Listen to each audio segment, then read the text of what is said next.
ለምን አንዝናናም? ቀበና አንተ ከማን ጋር? ከኔ ጋር ምን ይላል? ከቴ ጋር ታጣለኝ ነው እንዴ? ሞተር አለ አይደል? ይሄ እንትኑ ይሄ የሚነዳው ውሃው ላይ አይልሽዬ ኤልሽዬ፣ ኧረ ኤልሽዬ ነይ በያት በእናትሽ። ምሳ መቼ ነው የምጋብዛት? ኤልሽ እንዴ ጠይቃታ። በቤቷ ገብታ እኔ ቤት መተረው እንደምጠይቃት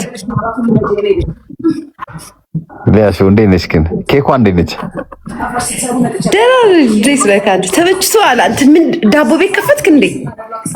አዎ ሆዴ ዳቦ ቤት ከፈተ። ጋይስ ያ ማን እግዚአብሔር ማርያም ገብርኤልን ዳቦ ቤት ከፈትኩ። ሆዴ ዳቦ ቤት ከፈትኩ። አሁን ግብር ክፈሉ እያሉ ነው። ግብር ሆዴ የሚለው ስም የኔ ነውና ግብር ክፈሉ፣ በዚህ ማስታወቂያ አይሰራበትም እያሉ ነው። እንግዲህ ሌላ ስም እየፈለጉ ግዴታ ነው።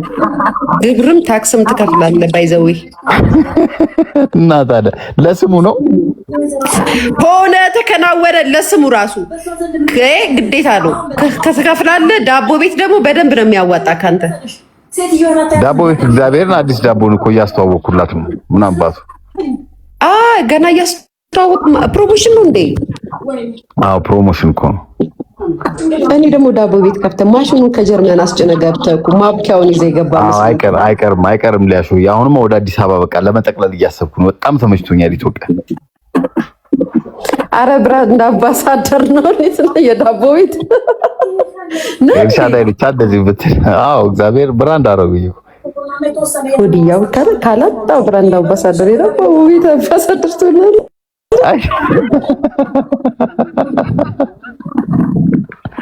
እኔ ዶሮ የምትባል ሪከርደር ነች ዛሬ ሼር አድርገውልኝ የጻፈችውን የለጠፈችው በጣም ነው ያሳቀኝና ይሄ ሊጥ እየጠፈጠፈ ምናምን እያሉ እኔ ሙድ ነው ይዘው በቃ እየሳኩ ነበረ ከሰዎች ግን አይደለም ሰው ካላጣው ብራንድ ዳቦ የዳቦ ቤት አምባሳደር ትሆናለህ። ሰዎች ራሱ ለዳቦ ሲመርጡኝ ራሱ አስበሽዋል? እምቡጣለሁ እኮ ለዳቦ ብለው ራሱ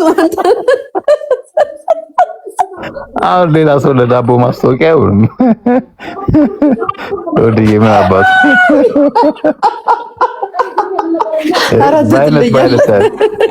ባይነት ያለሽ ጥቁር ዳቦ አለ፣ ነጭ ዳቦ አለ። ሌላ ሰው ለዳቦ ማስታወቂያ አይሆንም አላለም? አይሆንም። ጥቁር ዳቦ አለ፣ ነጭ ዳቦ አለ። ሊያሹ ስንት አይነት ዳቦ አለ?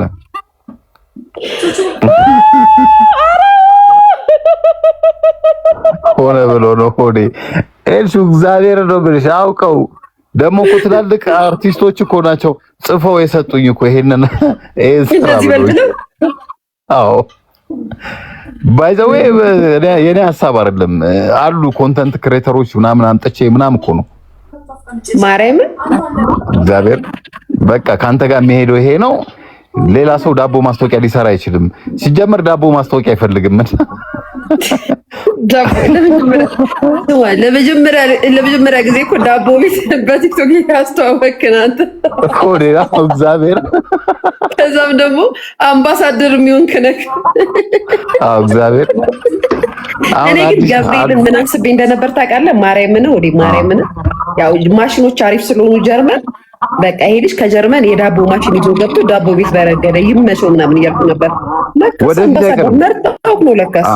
አዎ ወደፊት አይቀርም ግን ሊያሹ እግዚአብሔር አይላቭ አዲስ አበባ ትችሉ ነበር። ማርያምን በተለይ ረጅም ዓመት የተቀመጣችሁ እንትኖች ትችሉ ነበር። ጌታ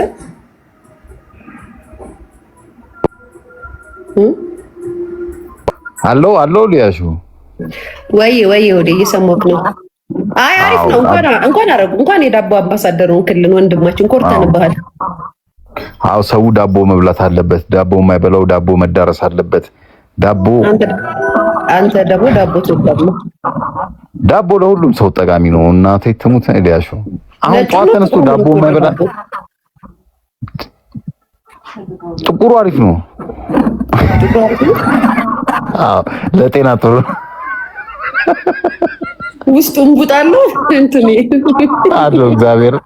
እኔ እንደው ማስታወቂያ ላይቭ ገብቼ ይሄን ዳቦ ብታዩት እንቡጣለሁ ሲል ሲስተር እያየች ነበር ደውላ፣ አንተ ጭራሽ እንቡጣለሁ ትላለህ።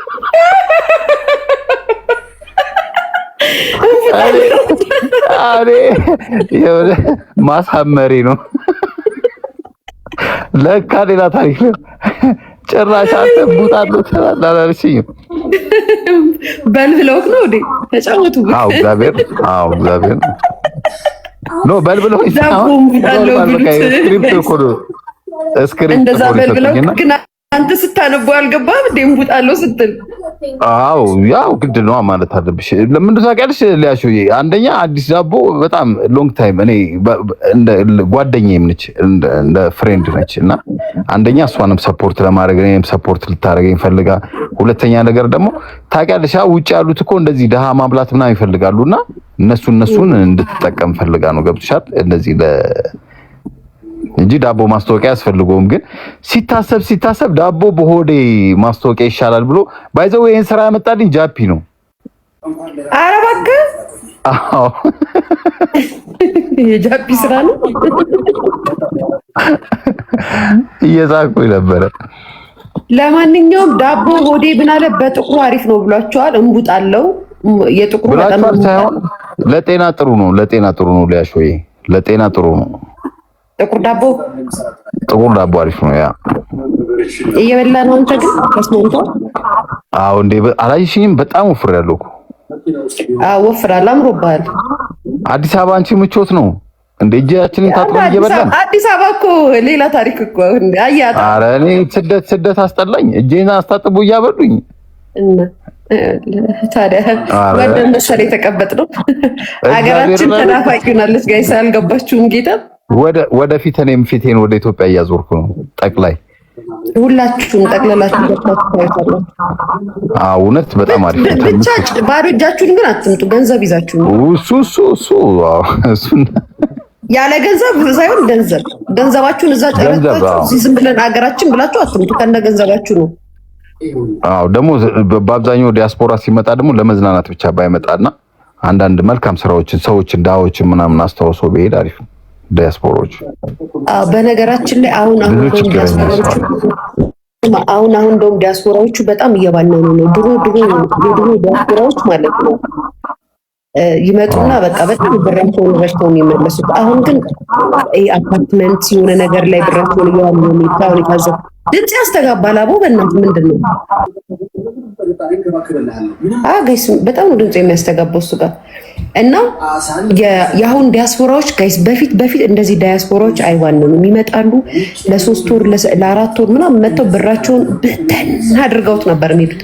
አሁን ግን 3 ሚሊዮንም 2 ሚሊዮንም 4 ሚሊዮንም ቅድመ ክፍያ ከፍለው ነው የሚወጡት ለአፓርትመንት። የታዘብኩትን ነው የምነግራችሁ። ጌታን ባንነዋል፣ አሁን ላይ ባንነዋል በጣም ብዙዎቹ። እኮ እንደዛ እኮ ነው እያልኩሽ ያለሁት እኮ መደረግ ያለበትን ነገር። አሁን ለምሳሌ ኔክስት ስመጣ ደግሞ ሌላ ነገር አሁን እዚህ ጋር እኔ የማሳየው ነገር ሊኖር ይችላልና አዲስ አበባ ላይ እኔ የመኖር ሀሳብ ሁላ ራሱ አለኝ። እውነት በቃ ተመችቶኛል አዲስ አበባ። እንዴት አያት ከተማዋን ምናምን? ከተማው በጣም ያበደ ነው፣ ግን ወንዱ ቡና ጠጪ ሆኗል። በየቦታው ነው ቡና ብቻ እንዴ አስለግጃቸው ነው ቡና እየጠጣው ላይ ነው ምንስ ዳሾ በየቦታው ቡና ጠጡ ነው። በግቢ ቡና ጠጡ አይቻልም። ከዛ ቡና ጠጡ ይሆንና ደግሞ ቡና ጠጡ ቤቱን የሚሞሉት ወንዶች ናቸው። አዎ ሴት የለም። የምታፈሯን ሴት በጣም የታዘብኩት የሴቶች ልብስ ቤት ይበዛል፣ ቡና ጠጡ ይበዛል። ወንዱ ልብስ ቤት የወንድ ልብስ አላየሁም እስካሁን። የሴቶች ልብስ ቤት ይበዛል በብዛት ልክ ነህ። የወንዶች ልብስ ቤት የሉም፣ ግን የወንዶች ልብስ ቤት ደግሞ ከሄድክ ጸደል ያለ በቃ ማለት ውጭ ሀገር የሚመስሉ ናቸው የወንዱ ልብስ ቤቶች አሉ። ግን ይሄ ብዙ አይደለም፣ እንደ ሴቶች አይደለም። ሁለተኛ ነገር ደግሞ በጣም ሞር በቃ ታዝብ ያየሁት ደግሞ ግቢ ይዘው ቡና ብቻ ሰው በቃ ወንዱ ወጣቱ ቁጭ ብሎ ቡና ይጠጣ። ቡና ጠጡ ተመልካችሁ ስታልፉ እንኳን በአስፋልት ጋር ጋይስ ቁጭ ብሎ የምትያቸው ወንዶች ናቸው ሲኒ ይዘው። ጋይስ እኛን ወሬኛ ትሉናላችሁ እኮ ወንዶቹ እኮ ወሬ ተመችቷቸዋል። እኔ ለነገሩ ትናንትና ተናግሬያለሁ። እኛን ሴቶች ሀሜተኛ ትሉናላችሁ እንጂ እንደ ወንዶቹ ሀሜተኛ የለም በዚህ ዘመን። ቁጭ ብሎ ሲያሙ ነው የሚሉት ብያለሁ። እኔ እኮ የገረመኝ እኮ ድሮ እኔ ገና የዛሬ 20 ዓመት ምናምን ከሀገር ስወጣ ጎረቤት የሚጠራሩ ትላልቅ ሴቶች እናቶች ምናምን ቡና ጠጡ ትየከደ ትከየ። አሁን ወጣቱ ነው ቁጭ ብሎ ቡና የሚጠጣው በቃ በየአስፋልቱ በየአካባቢውና ይመቻቸው። ለማንኛውም ሊማውራት አይደለም እና ምንድን ነው ምን እያደረጋችሁ ነው? ቡና የሚጠጡ ግን ጠጡ፣ ስራ ነው። ግን ቁጭ ብላችሁ አትዋሉ። ቡና ጠጡ ቤት አይ ሆድዬ ተመችቷል፣ ወፈርክ ምናምን ምናምን በቃ የሌለ እንዴ ከጀርመን የበለጠ ነው እዚህ ገጽታ ያማረው ባይዘው እግዚአብሔርን በቃ እኔ ወደፊት አዲስ አበባ ጠቅልዬ ነው የምገባው። በቃ ደግሞ ደስ የሚልሽ ምንም ውስጥ ስለሌለውበት በነፃነት ነው የምንቀሳቀሰው ከተማው ላይ ከፍም ብዬ እበራለሁ፣ ዝቅም ብዬ እበራለሁ፣ የትም ቦታ እገባለሁ። ደስ የሚለው በቃ የሚያውቁ ሰዎች ደግሞ አሪፍ አሪፍ ምን ታዘብ አዲስ አበባ ሰዎች ያሉ እንደሚባለው ነው። ሰው ስራ ነው በቃ ሰው ሩጫ ላይ ነው። ሊስትሮ ድካም ላይ ነው። በቃ ሁሉም ስራ ላይ ነው። እኔ እንጃ እኔ ቲክቶክ ራሱ የሚጠቀም ያለ ሰው አይመስለኝም ብዙ። አይ ቲክቶክ ማለት አብዛኛውም ስራ ላይ ነው እና ደግሞ ከአርቲስቱ በላይ ደግሞ ቲክቶከሮቹ በጣም ይከበራሉ።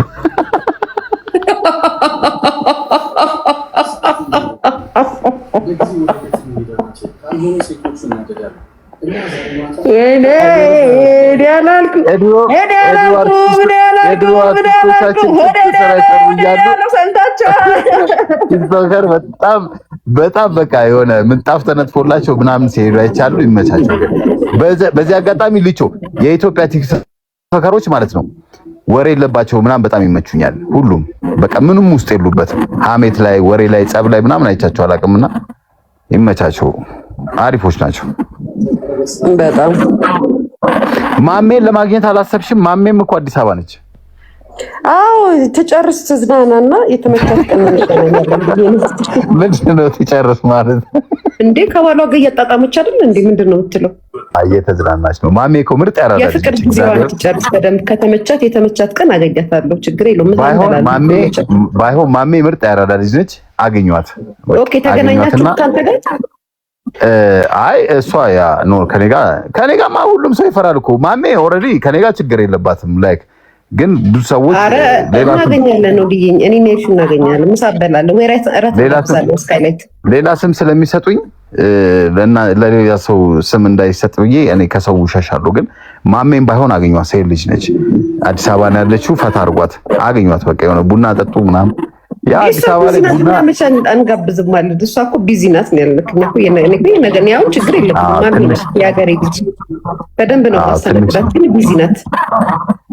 ትንሽ ታጣጥመውና ኢንጆይ ምናምን ታርግና አዲስ አበባን ትላመደው ምናምን። አገኟት። ከምር ልጅ እኮ እንግዳ ተቀባይ እኮ ነሽ እኮ እግዚአብሔርን። አሁን እኮ ኤልሻዳይን የባህል አምባሳደር አንቺ ደግሞ የቱሪዝም እና ምናምን ሚኒስተር ብናረገሽ ስታይነኛ ስትመጡ እየተቀበልን የምናዝናናችሁ ቢዚ ነን።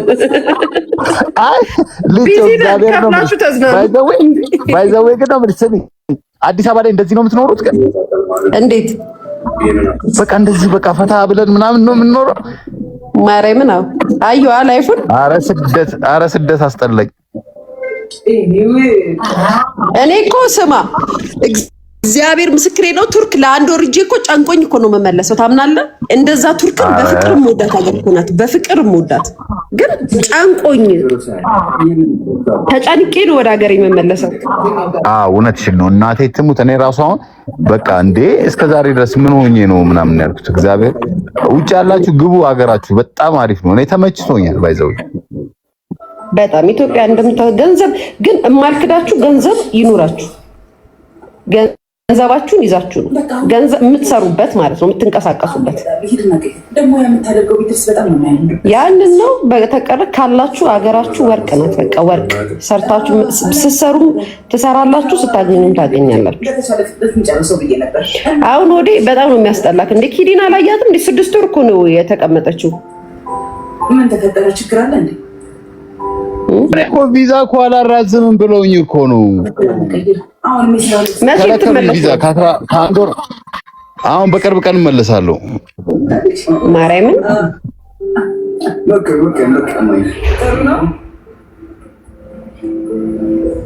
እመለሳለሁ። 1 ወር ከ15 ቀን ሆነኝ። ግን 1 ወር ከ15 ቀን ሆነኝ። አሁን ደግሞ ለነገሩ ለአዲስ ዓመት ብትመጣ ነበር አሪፍ። አራዲቾ